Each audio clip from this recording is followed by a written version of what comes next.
Welcome to the Sci-Fi Center, the place to be, where comic books and wrestling collide magically. Movies, TV shows, and pop culture we share.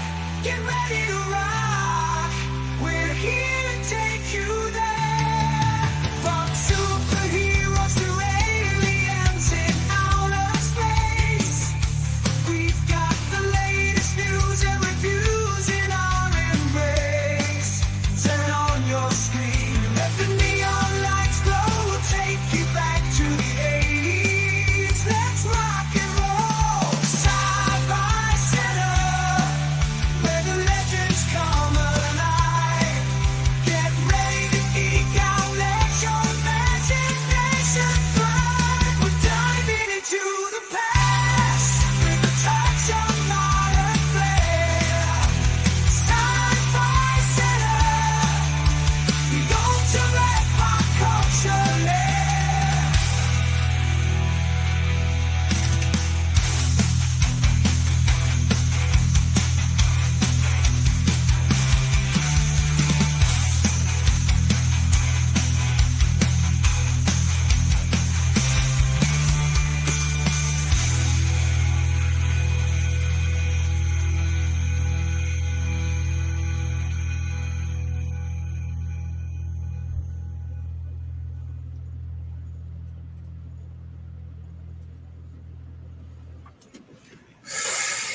Happy Saturday. Sorry I wasn't on earlier. I wasn't on anything earlier. I had the last leg of our promotion. And today, Saturday, is the last of the Superman promotion period. So if you are in Southern Nevada, if you're in the Las Vegas area, keep an eye. I've already made one post about how you can cash in and get some of these ginormous posters I have left. I have plenty of mini posters left I'll be handing out. And I got about 85 million Superman fans that you will be leaving with one way or another, either by me giving them to you or I'm throwing them at you on your way out, but they're leaving the Sci-Fi Center. I'll give them to homeless people. It's 112 degrees today. So there you go. Welcome to the Midnight Express. So this is, like I said, this is a true Midnight Express because it's way past midnight. This is going to be a quickie. We have failed, though. Poor Brad. All of you fans of absolute bullshit buffoonery movies, we failed. We didn't gotta burn the midnight oil to get this donation in. I don't know what's going to happen because the link is pinned to the top of the chat, and we have not moved at all anywhere towards our goals since I set that goal for two of the worst insults to vision that you'll ever see, with Ace Ventura, When Nature Calls, and Dumb and Dumber. One thing about Dumb and Dumber, like I said, they didn't lie to you. The Dumb and Dumber title does not tell you a mistruth. It is dumb, and you get dumber by watching it.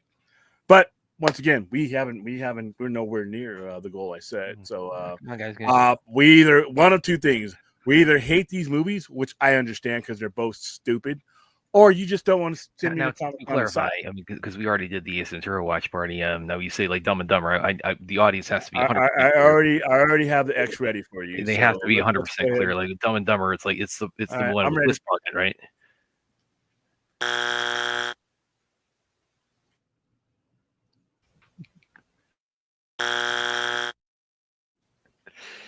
The greatest toilet scene of all time. If you have to describe something by saying it's the greatest toilet, you know you're watching some really fucking dumb movies. If those words leap out of your mouth, you're watching something stupid, and you really should put it down and go watch something better. But hey, like I said, we are nowhere near that goal. We have not moved 1 inch towards that goal. So, like I said, that's telling me, like I said, you don't want to send me to Comic-Con style. You want me to eat. You want me to fight with the raccoons and eat out of the dumpsters, which is fine. I mean, it's okay if my ribs are showing and I have to drink water from puddles. That's fine. I thought you guys loved me a little bit more. I'm going to be bringing you a whole, like I said, a lot. I'm looking at the Comic-Con list. They keep releasing each days, and people. George Lucas is going to be down here. It's been announced, and like I said, this is what I need to be. This is how I need to be eating from the moment I land to the moment we take off back to hell here. You know, I'm going to need the caffeine.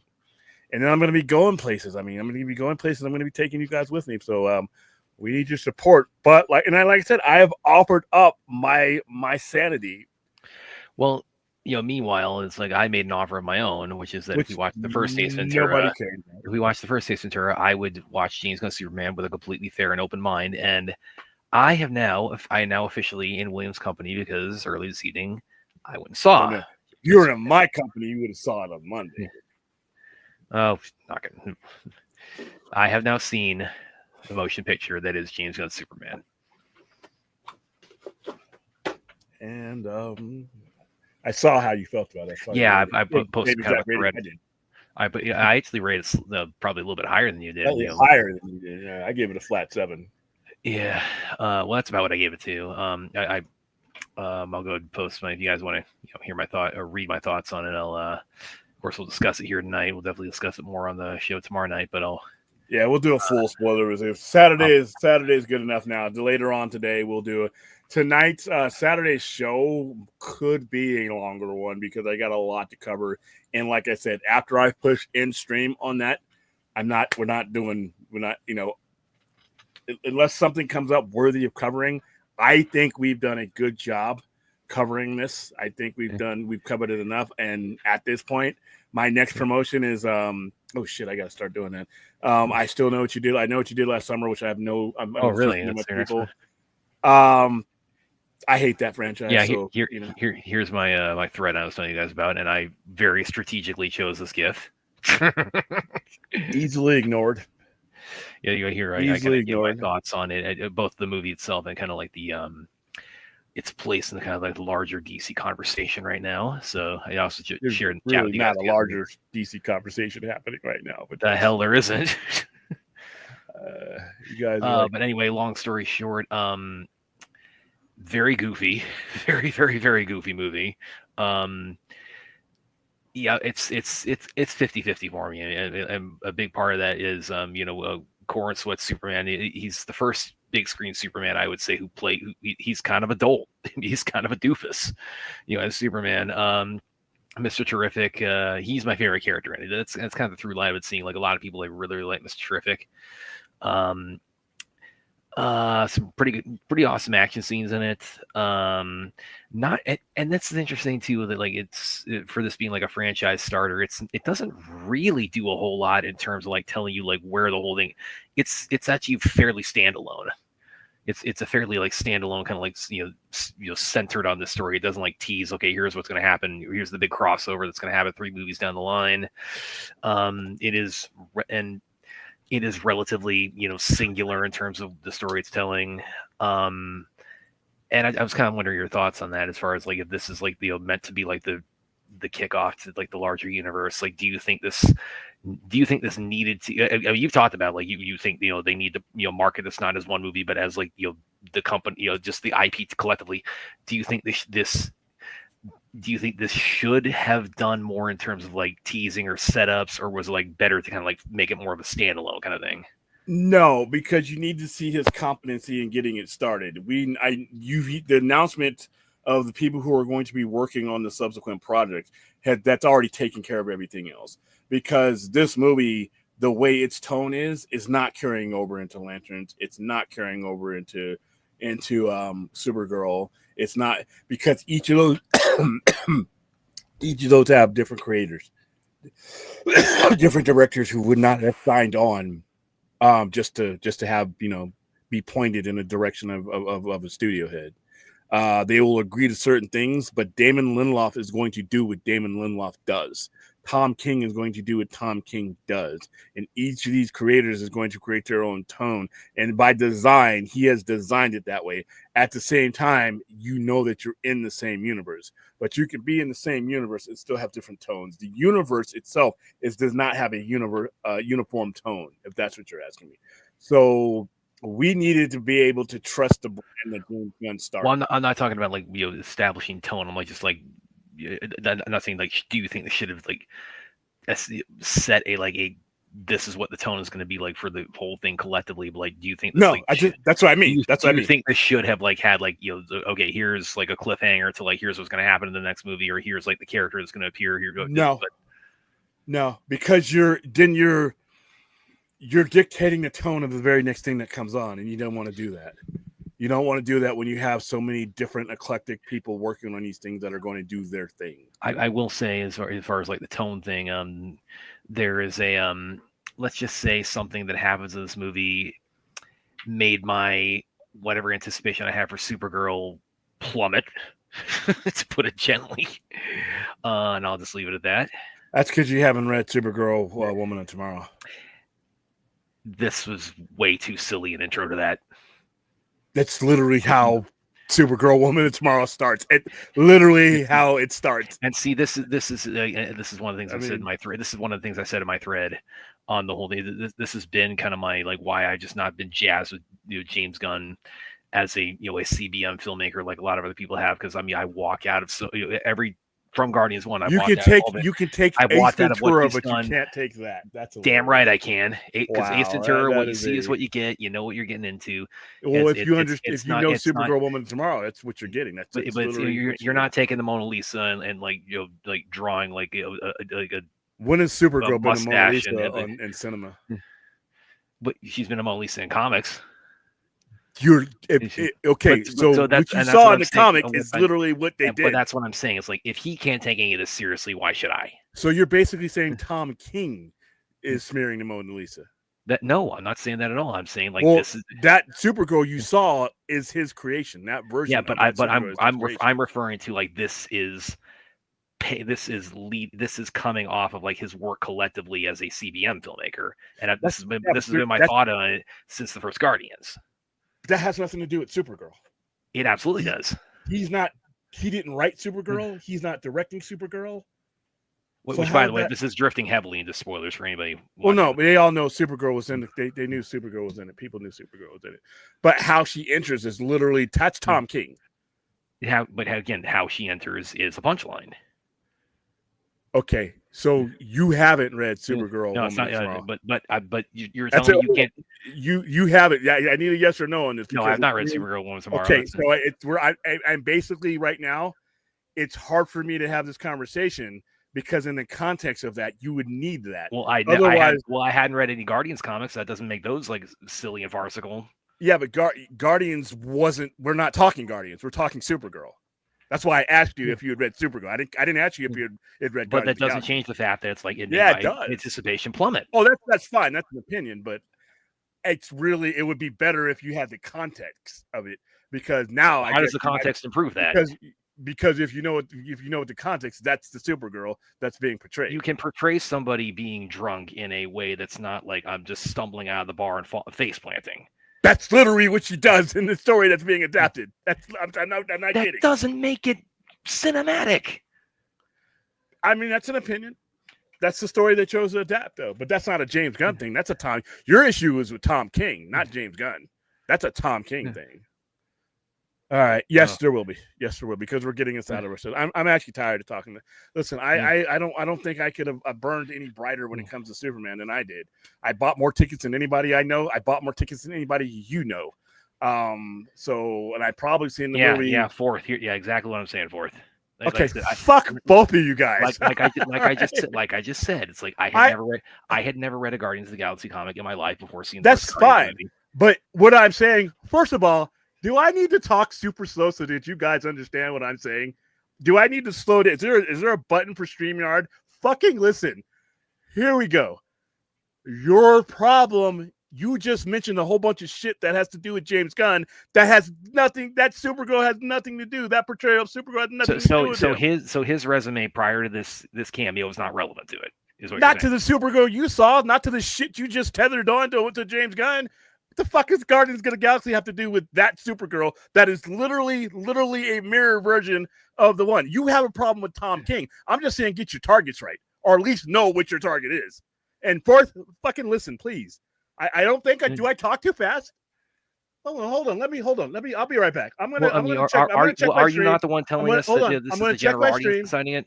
I'm gonna check my stream because I guess I'm not getting through. I want to make okay. I'm getting through on the stream. Okay, so William decided to let me take over for the evening, so I'm going. If you guys can't comprehend what I'm saying, what language do you want me to speak? That doesn't make it a good point. Yes, it does. It makes it an accurate point. And because you don't know the context, that's your problem. I didn't know the context of Guardians either, and those movies are so fuck goofy did and I, silly. did I say Guardians of the Galaxy? No. Who directed this movie that has Supergirl in it? Who wrote the character that you seem to have a problem with? Who wrote the cameo in this movie? Character that How is that relevant? Oh my god! All right, like I said, when you guys are ready to speak the language I'm speaking, give me a hand signal because apparently there's some thick fucking skulls here. I mean, come on.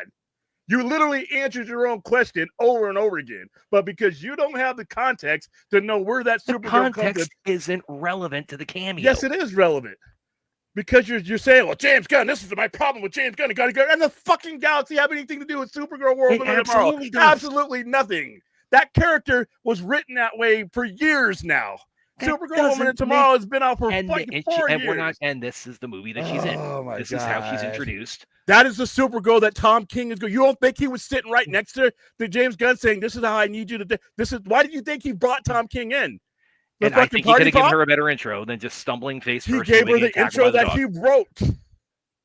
And the intro literally sucked. That's fine. That's an opinion. But like I said, your problem is with Tom King.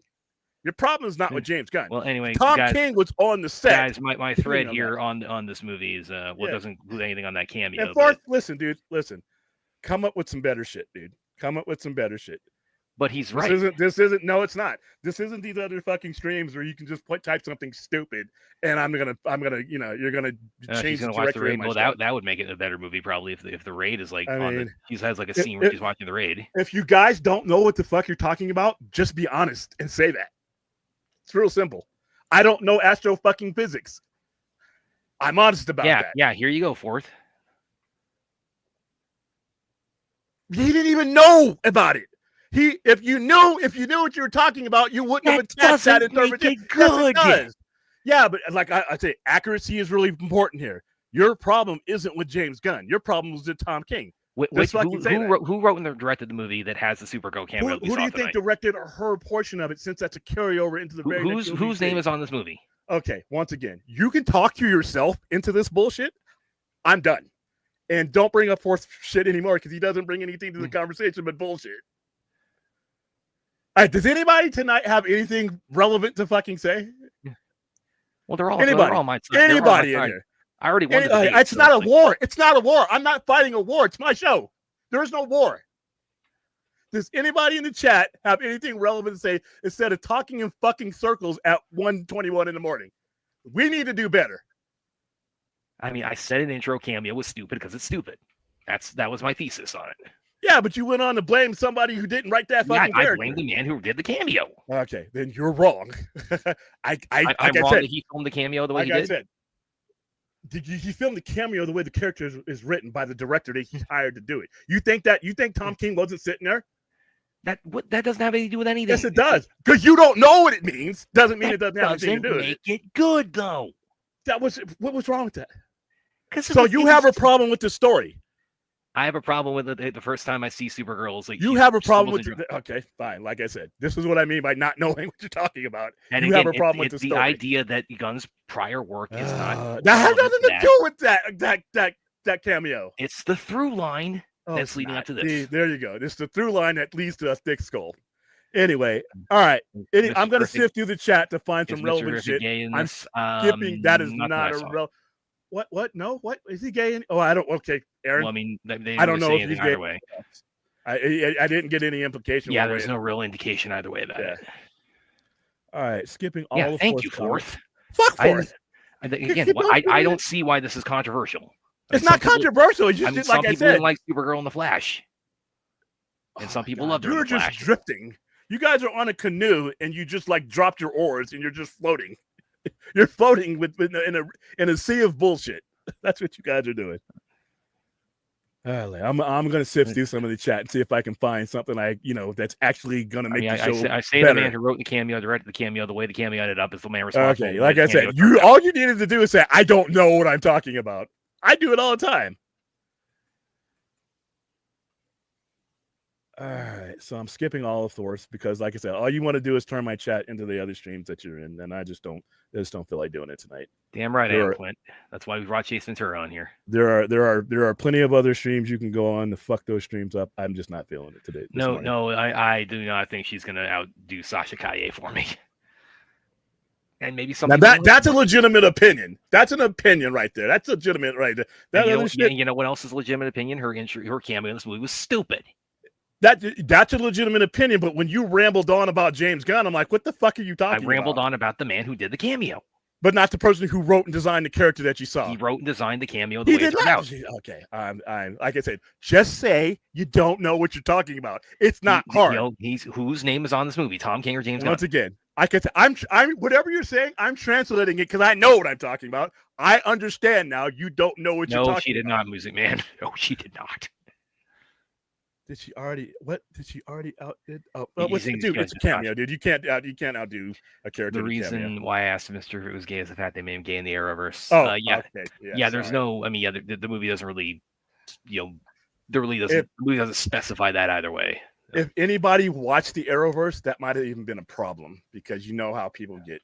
But nobody watched the Arrowverse. Yeah, the movie didn't really like. Although he was my favorite character in it too. Mr. Terrific. I'm gonna bet that that's not going to happen in the cinematic universe.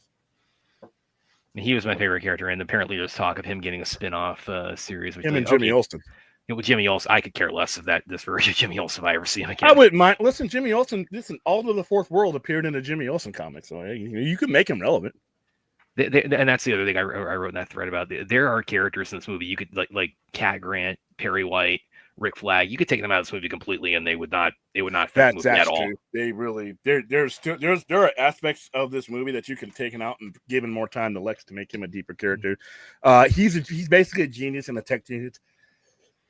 Not Iron Man. He doesn't have a suit of armor, but he has a lot of gadgets and understanding of gadgets. He's one of the smartest. And his suit's is about as comic accurate as you can do for this character. Exactly. I mean, it's the T on his face, so it's like the fair play jacket, the color of the fair play jacket. He's one of the uniforms that really didn't get corrupted by the whole Maxwell Lord thing, even though it's part of it. But he kind of has the Justice Gang logo. And, but look, if you look at his that's about the only alteration to it.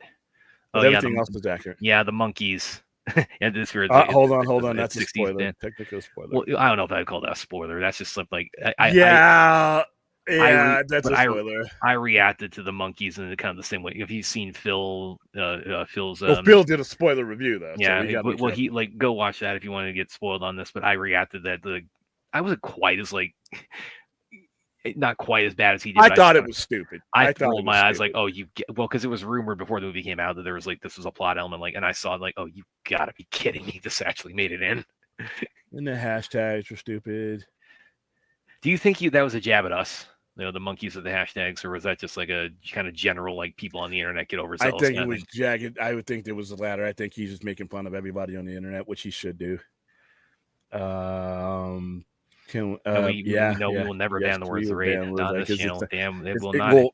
Kung Fu is not relevant on this channel. I was saying right now, I will boycott the Supergirl movie if it does not have a scene of her watching the raid in it. Okay, because I guess you're probably going to end up boycotting the movie. Okay, it's losing a customer. As long as they know the monkeys do not fly. They do something else, but it's stupid. I haven't read Woman of Tomorrow, so but if you read Woman of Tomorrow, then you'll understand that cameo. And that cameo, there's no James Gunn in that cameo. There's a lot of James Gunn in that cameo, guys. All right, so like I said, at least Droga. This cameo is the James Gunn as it gets. Did what Brad could not do. It doesn't matter if I could not do it. It's just this is a comic story I have not read yet, but that doesn't change the fact that this cameo is 100% James Gunn. You could say no, it's not really. It's not. It's literally Tom King material. It's James Gunn, guys. Okay. So Brad, is Jonathan Kent off the hook for saying maybe let people die in MLS compared to it? Oh yeah, this is another thing I said in that thread too, because I'm not going to spoil kind of what. Did you spoil shit in his thread? No, I left that part vague, but I will say it's again that there is a kind of an aspect of Superman's parentage or lineage in this that gets, let's call it a retcon. And I did say it's oh man, for the people who were belly aching about the maybe scene or the tornado scene, Godspeed defending this. By the way, you cannot like that story. You cannot like that. I really would never have been I was not a big fan of that move, and we'll talk about it in the spoiler filled review tonight. About the message.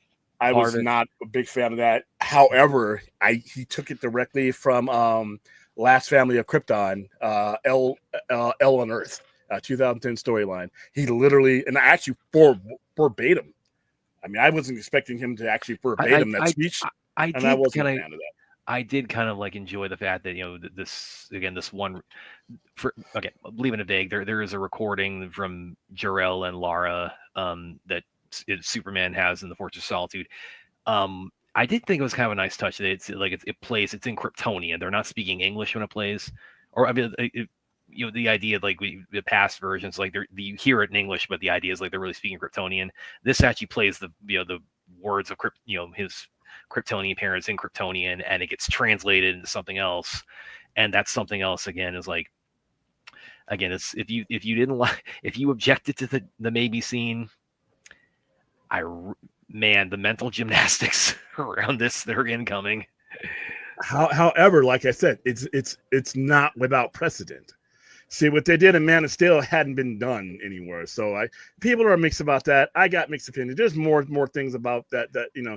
That's probably one of the very few blemishes of Man of Steel. There's more blemishes in BVS for me than Man of Steel. But this one right here, I didn't agree, and I'm not going to say what it is. If you guys want to go read that story, we're going to leave that vague until tomorrow night. Even though that is comic accurate, that's something I never, when I read it, I'm like, and this is about a 15-year-old story. I'm like, but at the same time, the same effect that it has on him in the movie is the same effect that it had on him narratively. And I could see why they did it. I was just not a fan of it and how it, it played in the movie. But speaking of Superman's parents, the other thing this isn't really this didn't like annoy me, but I mean, it was kind of like I looked at like, oh, that's a choice.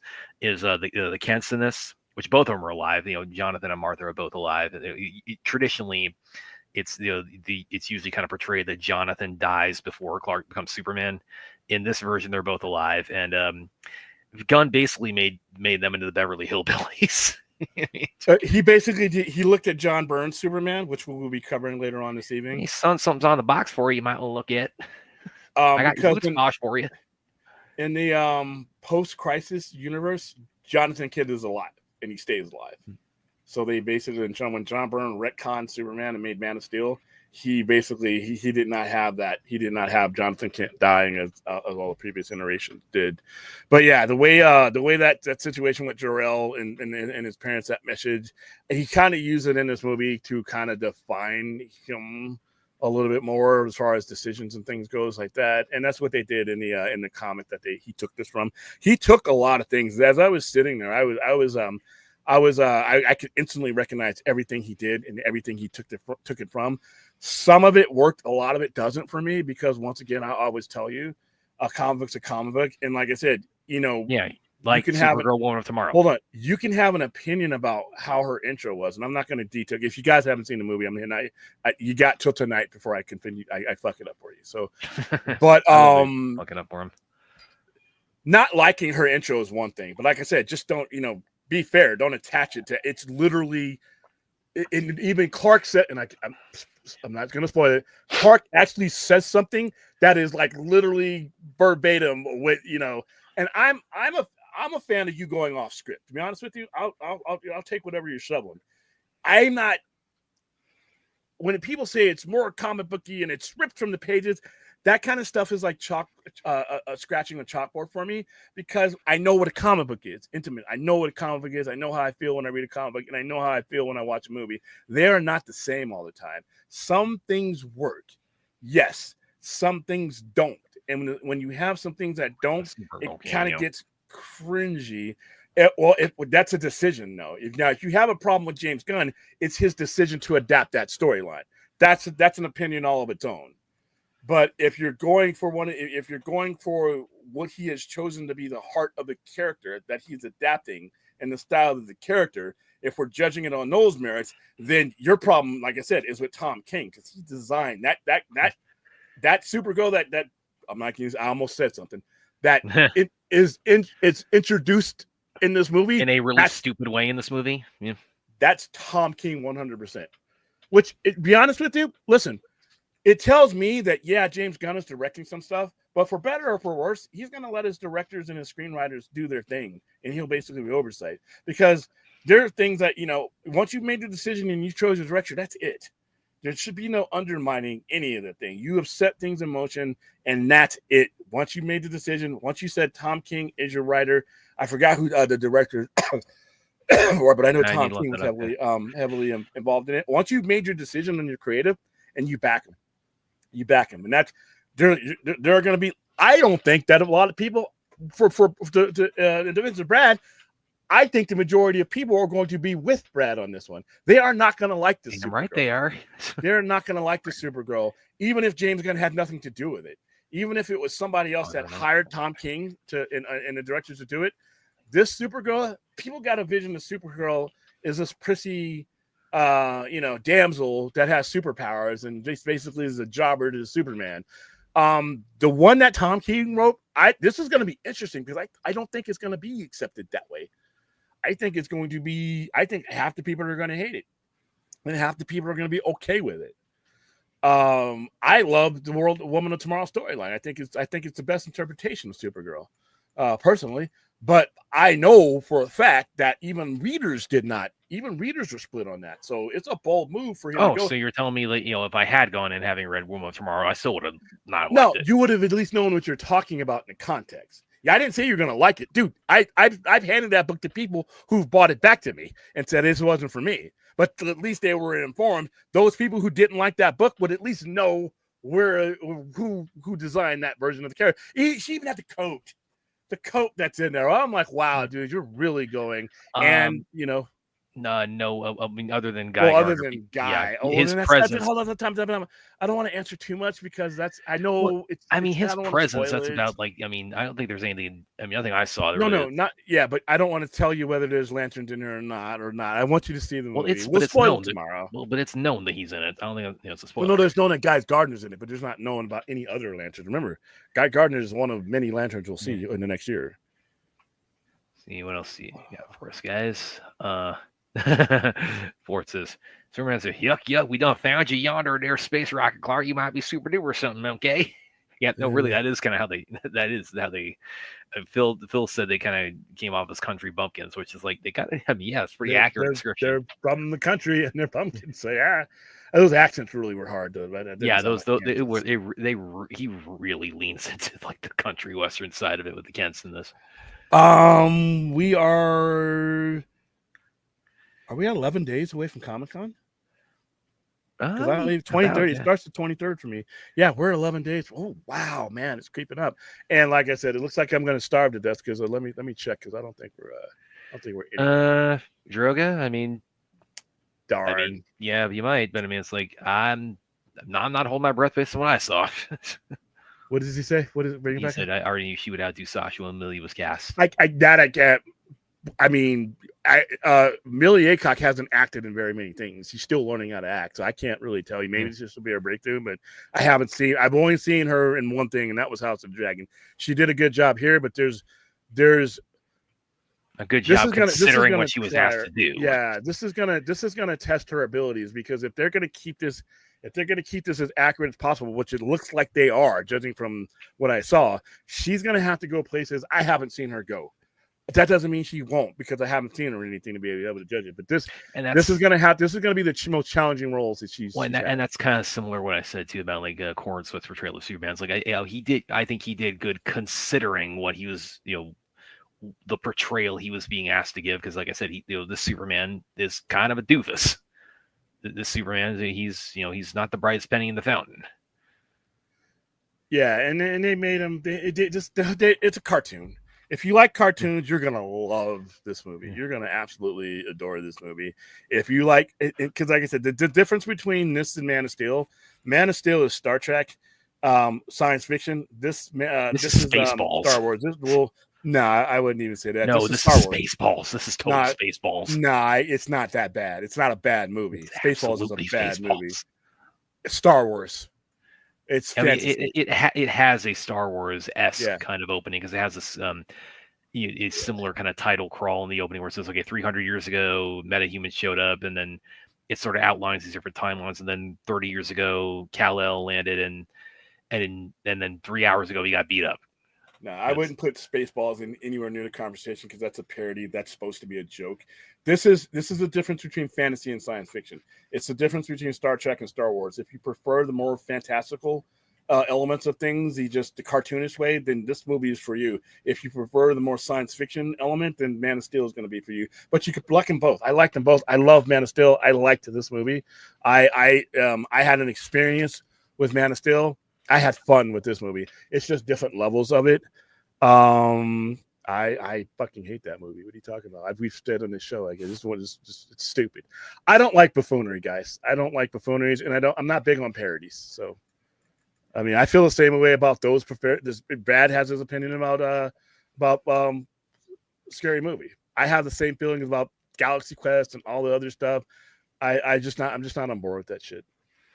And oh, by the way, Aaron said that today she went and saw Jurassic World Rebirth, and so yeah, Aaron and I both love dinosaurs, so just further proof, guys. Just saying, no DNA test needed.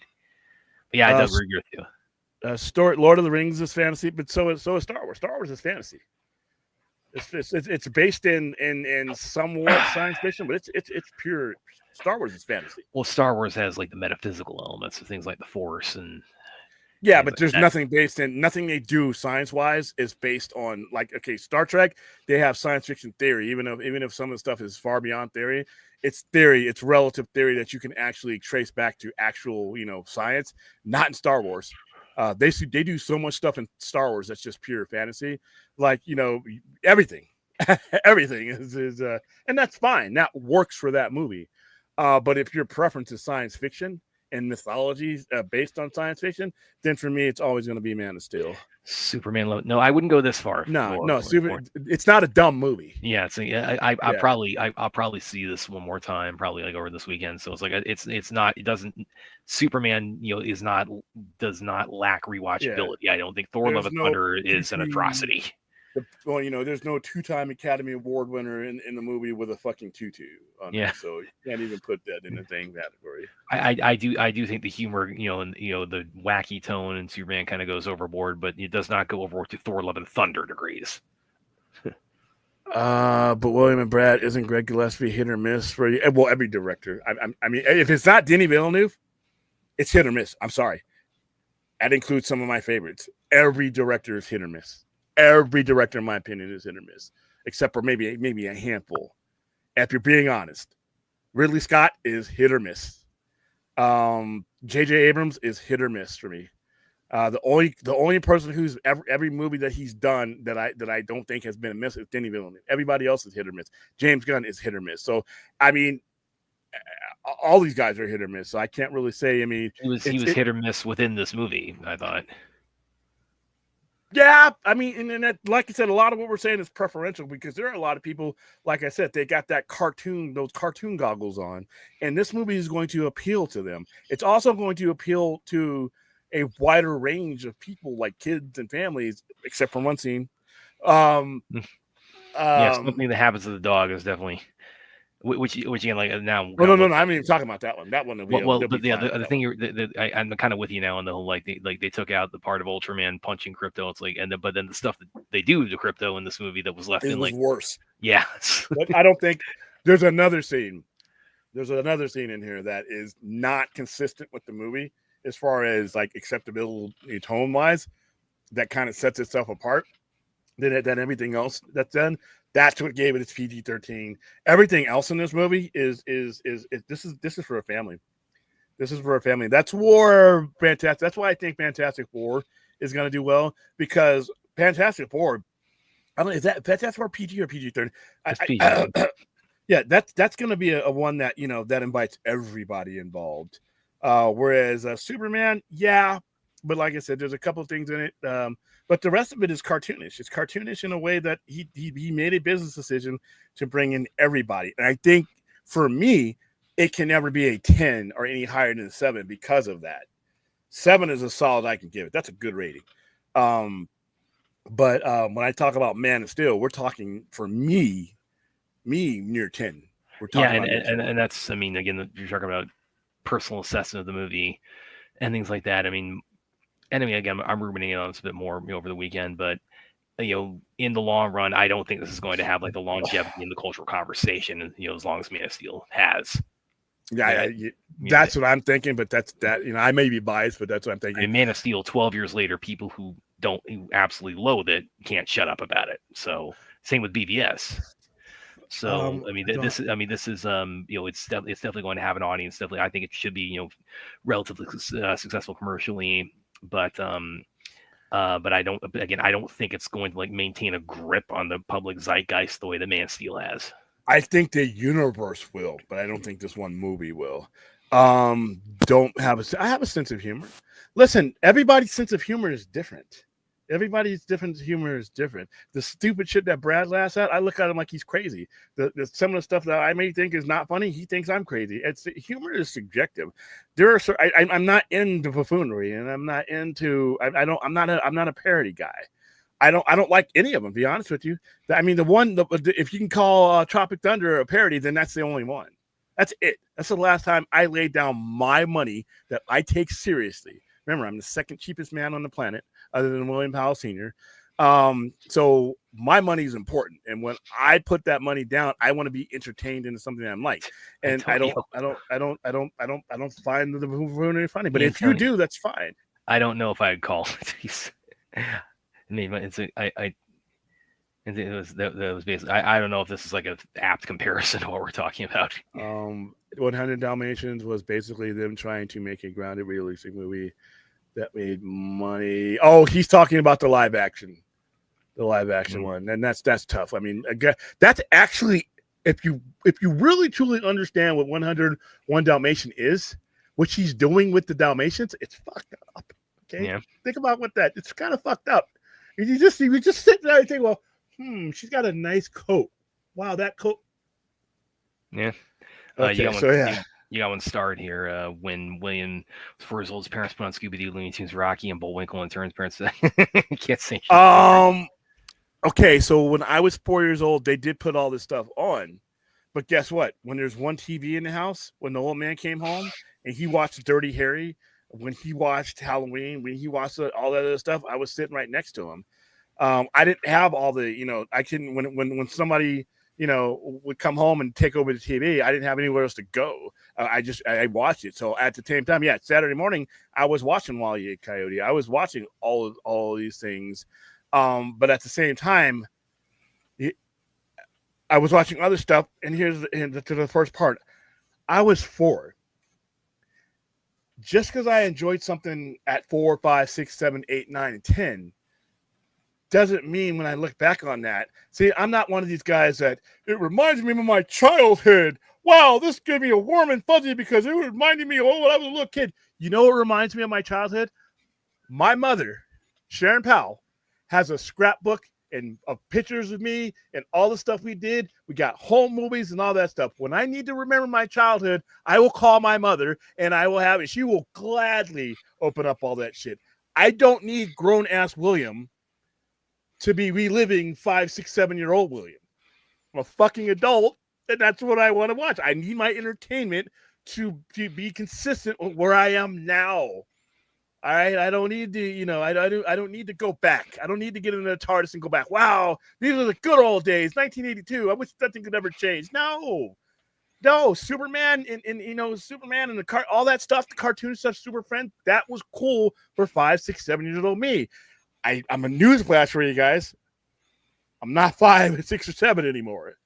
So these things don't mean as much to me in my present life. And that's why I always say, people, I am so happy for you that you and we all had these great childhoods and turned us into great adults that, are not serial killers or crazy people, right? We had a good, stable childhood. Don't give a fuck about your childhood, and you shouldn't give a fuck about mine. When it comes to modern entertainment, neither one of our childhood experiences should be dictating these things because we all experienced it in a different way. That's all. You guys act like I was in a cauldron or something, boiling the neighbor's kids when they laughed or something. I mean, damn. Love and Thunder. I thought it was dog shit, and it was obscene dog shit. Russell Crowe.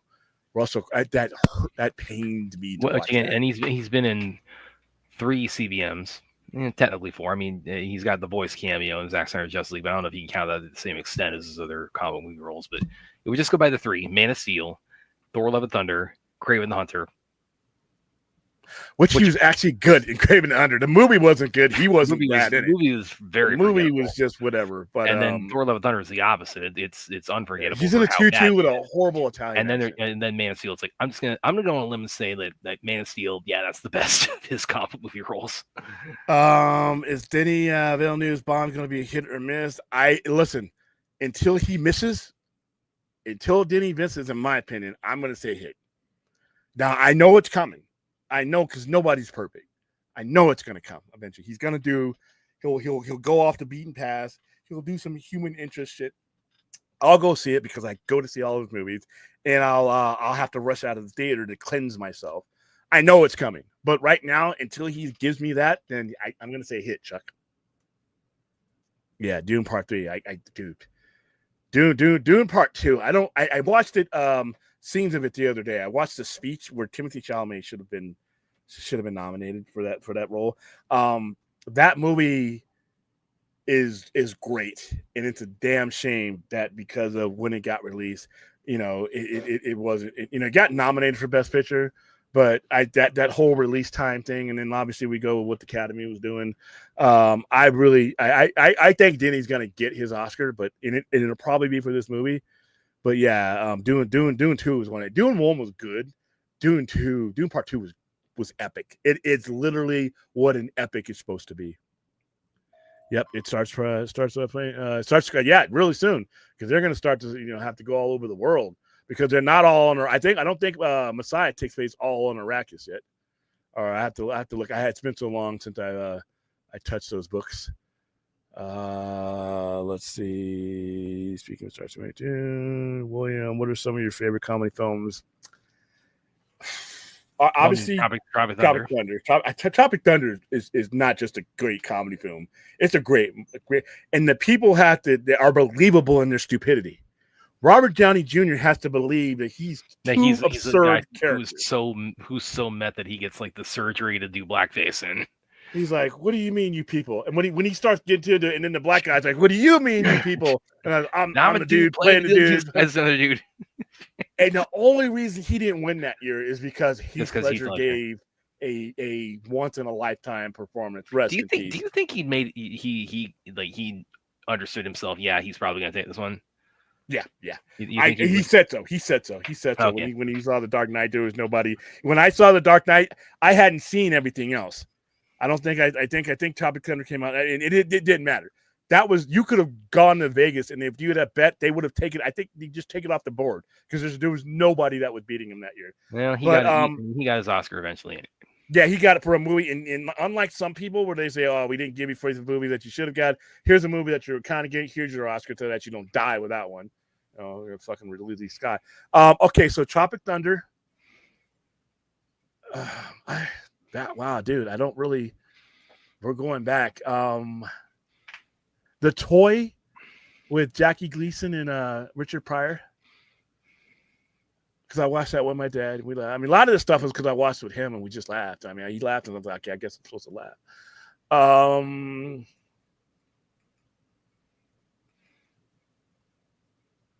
I don't have too many. Because by an early age, my preference especially once I got my own TV. Shit, we didn't do the sitcom. I would watch sitcoms. I watched sitcoms all the way up until I got my own TV. I would watch Cheers with the old man. I would watch a Cosby Show with the old man. I would watch every sitcom. We watched we only had 3 channels, guys, so we watched everything. And then but yeah, Popeye, which is Robin Williams' first cinematic role. That's about it. I think I can count them all on the same hand. It's not my genre. It's not the genre. My time is valuable to me. And if I'm going to spend time entertaining myself, it should entertain me. And a lot of comedy just doesn't entertain me anymore. So sorry. Yes, I am aware of Reacher, and I did not read the Reacher books. I've only watched the Tom Cruise stuff and and I like Alan Richards. No, laughter. No, we laugh at the Sci-Fi Center. We laugh. I just don't. Humor is subjective. It's people do shit that's funny all the time. Brad is a perfect example of somebody who needs to be laughed at. Who does the funny? I'm thinking of the guy who's like the funniest man. And the jokes are so bad. The jokes are so bad. My co-host that we have to use laugh. reverse psychology to throw you guys off. His jokes are so bad. He doesn't mean them. He's trying to be funny. He's missing, but because he's missing, my co-host is using reverse psychology to throw you guys off. Nah, it's just whatever. So no, laughter. And at the store, we laugh all the time. We laugh. I do, and there's a lot of movies. I'm not against comedy. I want it placed, but in a comedy movie, you're being inundated with a genre. It's like if you put me in a country music bar and just blasted country music at me. What am I going to do? Am I going to like that? No. But if it's a song in a movie I may like, or I hear a random song, something like that, that's it. But it's all subjective. And the color TV. I had a TV. We didn't. They didn't want us having. Well, they didn't want us having our own TVs because they were afraid that we would withdraw. As younger kids, they didn't want us. That's the same reason why we ate at the table. Like before a certain age, we would eat at the table. The TV was there, right? But it's not like when I got older, like in my teens, where I just ate whenever. When we were kids, single digits, and in our early double digits, family. It's like Fantastic Four. We ate dinner. We waited till the old man got home. We ate dinner. We ate together. If the TV was on, the TV was in the background, but we ate dinner at the table. They didn't want us withdrawing and not interacting and not knowing about our day, what happened at school. So the one TV thing was kind of a thing until it got to the point where we started to outgrow stuff like that, to where we as me and my sister, we gravitated to certain things that us as young adults, preteens did. But we didn't. It wasn't like he couldn't get to TV. They just he and my mom just didn't. They wanted that family time together. So I think I got my own TV when I was like 12 or 13. Oh, here we go. Where's one to Hollywood for immediate removal of comedy drama? No, listen, I don't. If you guys enjoy the genre, have at it. It whatever gets you past the finish line and your soul, do it. It's just not for me. That's all. All right, we shall see. That's what anybody. Anybody who they would have picked, if they would have picked Nolan, you would have had to see with him, because like I say, he's hit or miss with me. He's missed more than he's hit with me. He's got 2 movies I like, and the rest of them I'm like, wow.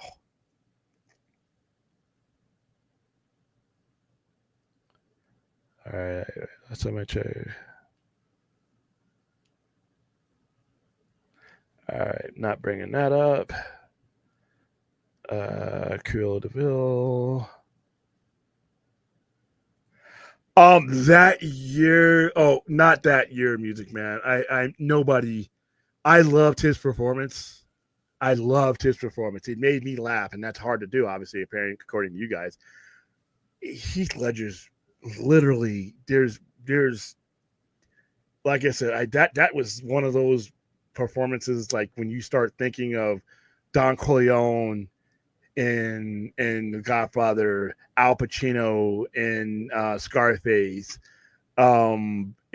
just all those iconic characters that somebody plays, and that's what Heath Ledger's Joker was. Robert Downey Jr. entertained the shit out of me, and if it hadn't been for Heath Ledger's performance, by the way, I think he would have won even if he'd lived, because that was the best performance of the year. Sometimes you just run up against like Robin Williams. Robin Williams should have won for Fisher King. That is his best movie, but he was up against Hannibal Lecter that year, and that's another one. That's an all-time performance. Hannibal Lecter is only on the screen for 17 minutes. That's a 2-hour movie. And when you think of Silence of the Lamb, you immediately think of Hannibal Lecter's performance. He's on the screen for 17 minutes. That's the least amount of time that someone's taken a Best Actor Oscar. But for those 17 minutes, he is so impactful. So yeah, sometimes you just run up against a juggernaut performance. And then when it came to Robin Williams, for Good Will Hunting, yeah, he's good in it, but and Ghost, that's another one. Whoopi Goldberg is she's horrible in Ghost. She's horrible in Ghost. She won an Academy Award. You know why? Because like 5 years earlier, for Color Purple, she got screwed, in my opinion. So they do that stuff. Now we know the extent of the other shady shit that they do. Yeah, so again, that's why my my thoughts on the as much as I love the stunt Oscar finally being introduced was like, yeah, but they're just gonna give it to Mission Impossible because they're just say, yeah, the plane stunt was awesome in the trailer, so we got to give it to Tom Cruise. Well, yeah, it's basically going to be a best trailer award. You might as well just call it. It's going to be the best trailer stunt award, which is sad. Just people risk their lives, including Tom Cruise. But if you're not going to watch it, I didn't find Blazing Saddles funny. My old man, laughed himself into a sleep with that movie. I mean, he passed out of laughter. I was watching it with him, and I'm like, I don't get it. Maybe I was too young. I don't get it.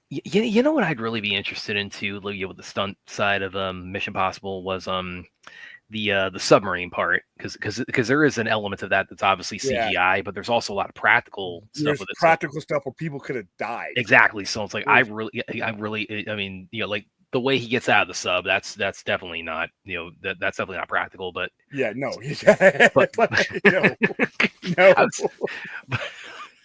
But I was telling, yeah, even with Tom Cruise, being exec producer, and it's like even that's like, no, they would have held him back from doing this particular thing with the submarine. But like the stuff going when it actually because no human would have been able exactly to survive. That is not a survivable thing. But yeah, Navy SEALs do.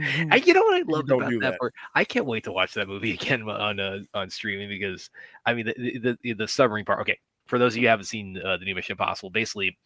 A big spoiling it or the movie's been out for over a month, so there's a part basically they're trying to prevent this AI program from causing all the nuclear launch sites in the world to go off, and so what they need to get this one specific kind of computer device, and what it is it's inside of this Cold War era Russian submarine that's sunk up close to Alaska.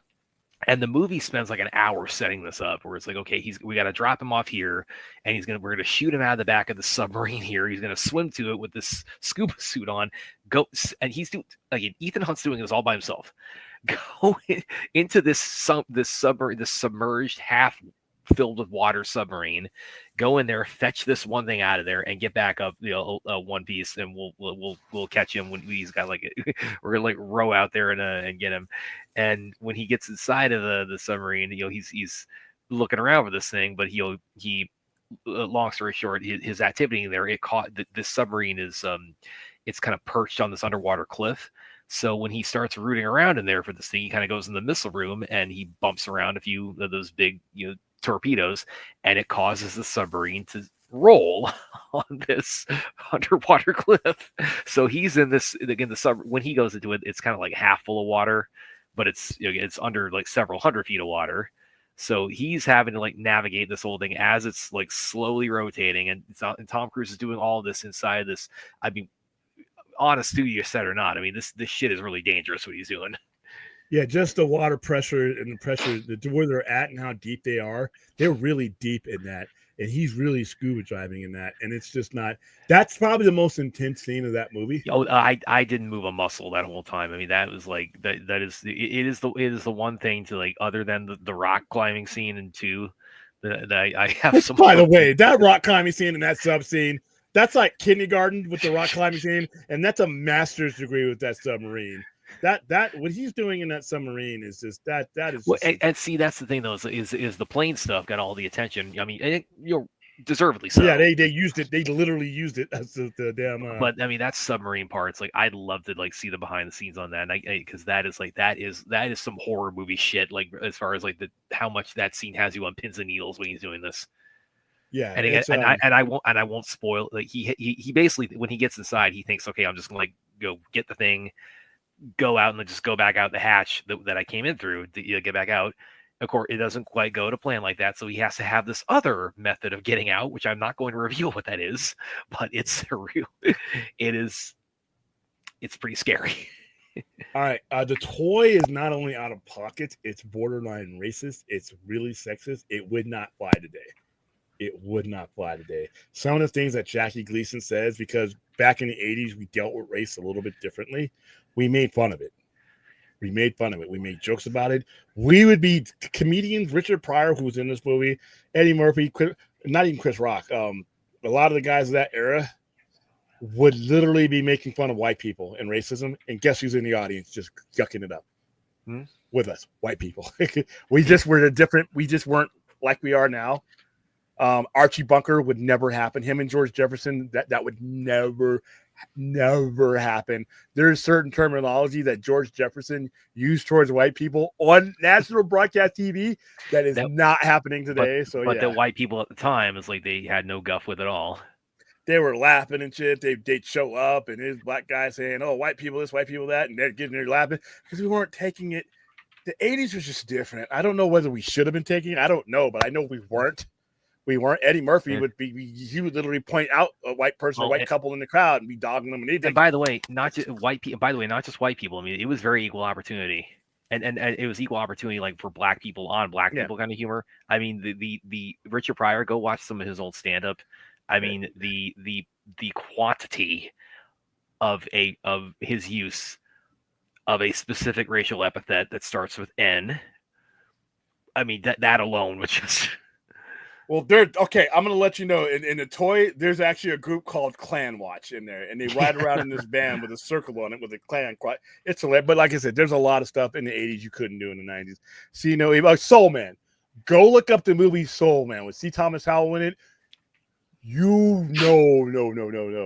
It was a popular movie in the 80s. Nobody had a real problem with it. Not real problem with it. You do that now. C. Thomas Howell's canceled. He ain't getting any more gigs. Everybody is I mean, it's just a different era. See No Evil, Hear No Evil with General Rodden. I saw that in the movies with the old man. That was Gene Wilder and Richard Pryor did a lot of movies together. Which Way Is Up and all these things. And like I said, most of those movies would not fly today. Here's one for me. 12-watt stack. I was not going to bring that up. 12-watt stack. Last time a journalist reads sources here before forming an opinion that, and they have degrees of journalism. Please stop calling yourself a journalist, Brad. I mean, all I said was I didn't like a certain cameo in this movie, and that's not a matter of being like writing a feature on like how James Gunn disgraced Supergirl or something. I just said, here's me as an audience member what I thought of it. I mean, yeah. Now my point of it was just that's the factual part is that's not James Gunn, but. That's something if you don't know, that's fine, but it doesn't need to. I'm not going to not call Brad a writer or a journalist over that. Well, I mean, and I'm not losing. I mean, dude, you know how many people I've had like just grill me on like I wrote something that just my thesis, irritated them, and they said, "Oh, you suck at your job." It's like not lose sleep over it, man. Yeah, I get told that I don't know anything about comic books every day. The comic book store owner doesn't know comics. I don't know everything. I don't know everything. And there are more people who know more than me. There are people that are doing it better than me. But I do enough to survive. So there you go. I love Heath Ledger, Georgia, but I feel it's overhyped and overrated. Oh, man. Music Man, I was starting to like you. I was really starting to enjoy seeing you around. But I think a 320-second timeout is in order for you there, buddy. I don't know. Whatever. We're going to wrap this up pretty soon. Yeah, let's go ahead and wrap this up because it's about an hour. And this was only, like I said, this was only just something I felt like I could get some energy off. I'm going to eat. I'm going to go to bed. And then we are going to land the Superman plane tonight. And there's no way I'm going to cover all the thumbnails in this show in 3 hours. We're covering Max Fleischer's Superman. We are covering George Reeves' Superman. We are covering John Byrne's interpretation of Superman and his epic run on Fantastic Four. We are going to have a spoiler-filled Superman conversation. Now that I've seen the movie, I can't do that. Yeah, now that the last man on Earth has crawled to the theater in Mayberry to see it. We're going to try. We may have some special guests. I've asked 2 people to go on. I know one is available and the other one may be available. to have on there. So this is going to be that show that like literally you're going to get the Superman out of your system. Not because I didn't like the movie. You got to, from my point of view, I saw this movie 3 times. I saw it again tonight with some private investors that really helped get the campaign going for me. Cool. So that's why I wasn't on Film Junkie, because I didn't rent out a theater, but I went with some people to that like I said, we don't do some of the stuff that we do without the kind of support I got to get this done. And there was a few people that really wanted to see it that were not able to make it to the Thursday, and they were not able to come with me on Monday. So we took them out to dinner, and we hooked them up. Also, I don't know if it's official yet, but it feels and sounds like we're going to be doing a Fantastic Four screening. Okay. So that might be Monday. That might be before. It doesn't matter. Once I get to Comic-Con, I'm going to see it again. And like I told you guys last night, I've secured Galactus. All I need to do is get it in my hands, but it's coming to me. And Rhea, if you're watching, I'm going to bring it to Comic-Con. I think it won't fit my head, but you got a much smaller head. I'm going to put it on you and see if we can take pictures and light up the eyes on it. But I don't want it to get stuck, so I'm going to need you to send me your head measurement. And she's not here, of course. But all right, this has been a spirited conversation. During the rewatch, calm down. I don't need the messages, and I don't need you sending hate to Brad because we had fun and scream at each other. Watch a couple of these shows. That's all it is. Watch Poindexter Lounge. Yeah. So William and I, it's like when we like, I mean, that we were talking about like with the Supergirl cameo there. It's like that was just like, I wouldn't even say that was like us being hostile. That was just us like having friendly banter. That's all it was. But like I said, I know some of you don't watch the whole show. Watch the whole show, please. Don't come in. Hey, yeah, that Brad's an asshole. No, he's not. He's not funny. His jokes are not funny, and he doesn't realize they are. But that's aside. That's another stream. But all right, like I said, this one I just got home. And I wasn't sure if we were going to stream tonight because you talked about you weren't going to be on the Vodka stream, so you figured it might be. I might not be one with us, but I mean, I'm glad we did because I mean, I'm happy to finally be joining the conversation on this movie now. Yeah. So tonight. I'm warning you guys, we will be talking spoiler. We will be talking in very detail. And that's an hour unto itself. And apparently nobody in Australia is going to get to see this movie. I still can't believe that's on. There's people pirating it already. I'm like, and hey, listen, guys, if you're going to commit crimes, don't go on people's streams saying that. I mean, come on. I hacked it. And then they were naming the sites they got it from. I'm like, well, those sites ain't going to be up. And it's good because I am anti-piracy. I'm anti-piracy. You guys can't complain that people aren't going to the movies and the movies are too expensive when you're stealing from them. Piracy is stealing.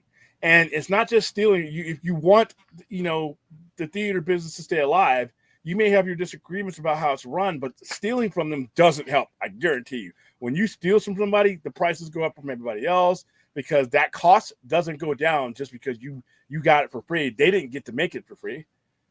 So, the whole pirating Superman, pirating any movie, any TV show, to be honest with you. I know HBO loved it when people pirated it because there were so many people that watched Game of Thrones. They didn't give a fuck. But when you're talking about things that are being released in the theaters, when you're talking about movie theater staff, I mean, I got every time we do a theater rental with Galaxy, I get to talk to them about how these things go. What's the margin? What's the profit margin? And it's razor thin. And when you steal, and you distribute it, So we already got shit. It's going to be on streaming in 45 days. Don't pirate. Just wait. All right. We'll see you tonight. Tonight's going to be 8 o'clock, I think. 8 o'clock. I'm going to try to get started on time because, like I said, given the nature of what we're talking about, each of these topics could very well be an hour long. And that's not even including new comic stuff that I got coming in that I want to cover. And we haven't covered Absolute in too long. I need to cover. I've caught up with Absolute Green Lantern. This next coming Wednesday is Absolute Batman number 10 is coming out. By the way, hey, Scott Snyder, put some more pages in the dude. And you can't do this to me. when I'm rolling through the comic book and I'm like, oh fuck, man. And you leave the story, and I understand what you're doing, but damn, dude, I gotta wait 30 days. You leave it right at the. I was like, damn. And it's a nice little splash page, and everything looks horrible, and our hero's about to die. And I'm like, fuck. This isn't like the other stuff where you could just pick up another comic and it continues. You gotta wait 30. This is old school torture, Scott Snyder. Damn. But if you're gonna do that, let's go to 40 pages, man. 32 is not enough. 32 pages is not enough for any of these absolute stories. Every single one of these absolute comics goes fast. And I've read thousands and thousands of comics, and it takes me a while. The way they write these stories, I'm flipping. You know, I mean, it's not, sometimes I slow down so I can get up and walk around and do something because I don't want it to go. But Absolute Batman is a compelling read. It's like, God damn it. And then you're like flipping, I'm like shaking the comic to see if there's any more pages or something in there. But yeah, so we need to cover, there's a lot to cover tonight. This is going to be one of those epic. I don't know about open panel. I may bring some people on individually because it's like the insane asylum. There's a reason why some of the people are kept in their own individual padded cells and they're never let to play with each other because they'll cause havoc and it's like escape and kill everybody. But I may, depending on how the show flows, bring some people. But we are going to have guests on. But like I said, we got a lot of stuff to cover. The Superman conversation alone, especially, we're not going to be holding back. We will actually be telling you some of the stuff that I've been trying to say. Hey, Brad, stop. Maybe we shouldn't. We won't be doing any of that tonight. We will be going over it, in it, through it, what we liked about it, what we didn't like about it. I will be able to give you a very detailed reasoning about why it's a 7 and not a 10 for me, and why it's a 7 and not like a 5. I can tell you there are specific things that are just this, in this movie. And then, like I said, as much as fun as I've had promoting, I had more fun promoting than watching this movie, and that's not a knock on the movie. I just had way more fun promoting the movie. I as I'm watching this, I had Man of Steel on my mind because this movie makes me appreciate Man of Steel, and that's not a disparaging mark. Yeah, It makes me realize that how lucky we were to get this version at when we got it. And the world has changed. In 2013, the first black president we had was on his second term. We were all thinking that the world and the acceptance of us and our economy was good, was getting better. In the interim time, we're not going to get political. There's a different type of president in office now. Economy wise, we're having some issues. I'm having some issues because of certain things happening in the economy. All small business, tariffs, things like that hurt us. I live in a city that thrives on tourism. That's affecting me. We've had COVID. We've had a couple more mass shootings. The world has changed to now when people are starting to understand with the, when you got hear hope and optimism, I just want to clap your ears. But where I do understand is when people say the world needs this Superman now. Quality aside, I understand what they're saying because if you look around, we try to take you away from that for as many hours that we have you on the air. But when you step out from the Sci-Fi Center, you cannot be dishonest to yourself to know that there's a lot more issues going on in 2025 than there were in 2023. I look back at 2023 and it looks like I'm watching another planet, a reality show on another planet far, far away. So we've changed as a country and as a world. And I will agree there that with the whole hope and optimism, when you're not using it as a weapon to try to, to knock down another version of Superman, I understand what people are saying that they need to assemble because that's what Superman is an idea. Schuster and Siegel created them because the world around them, awful things are going around, and they wanted to embody what they wanted to see in the world and their heroes. Same thing with Captain America and the heroes that they created. I understand that because, like I said, 2013 compared to 2025, 2013 was summer camp. 2025 is Camp Crystal Lake. There's a difference. So we'll go into that in detail tonight. But hope everybody had a good stream. Thanks for staying up with us. The 30 some odd with you that are with us now. And I will get the the thumbnail and everything generated and the event up so that you guys can spread the word, because I want a lot of you watching tonight, because I think this could be potentially one of our best. We've had a good week of viewership, by the way. We've had a very good week. If you look at our numbers are astronomical this week. I mean, I got the most views on a reaction that I've ever gotten. I've gotten the most views on a live stream I've ever gotten. We did nearly 400 views on a show last night. That was just a regular Wednesday show, so that's not a lot of it is Superman. And I hope we don't plummet after Superman, because we are going to be done with Superman, because there's not going to be anything for me to talk about unless I manufacture stuff. I hope you guys are excited about Fantastic Four. I hope you guys are excited about Comic-Con, because that's where I'm going to be steering the ship after tomorrow night or after tonight. So, all right, guys. What the hell? No, I'm always a heel. All right, guys. Real quick. That's another thing that's going to make this show a forever show. We got tons of wrestling to cover, and we will be covering it, because we have Saturday night's main event. We have the Evolve or the Evolution show, the Woman show, and then we have AEW's All In, which is the biggest show of the year for them. And I think I'm going to enjoy that show, because you got Okada and Omega. That's it. I could watch 4 hours of that. That's just one match. So, yeah, pack a lunch, order some pizza. I may even order food while we're on the stream. That's how long I think it's going to be. And I promise you guys tonight, I'm not going to skip. I'm not going to I have covered the thumbnails in 2 hours. Nah, I don't think it's possible tonight. I don't think it's possible tonight to do that. So yeah, we will be doing the old school thing of shepherding you from Saturday into Sunday, because I don't think we're going to get out of there on Saturday night. All right, so prepare. Join us. Like, subscribe, comment. Be respectful of the comments.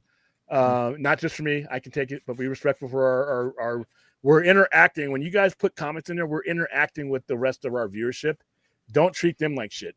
You want to treat me like shit? Don't care. But yeah, just keep it cordial, and we will see you tonight, 8 p.m. Fingers crossed. And Brad, you got any last? Nope. I think it's covered very well. All right. Good morning, everyone. See you guys later. Ha! Okay. StreamYard again. And by the way, could you see the bottom of StreamYard? Yeah. How they changed all that shit? Yep. Mm-hmm. That's some bullshit. And I clicked on my closing, and I got my starting. So let's try this again.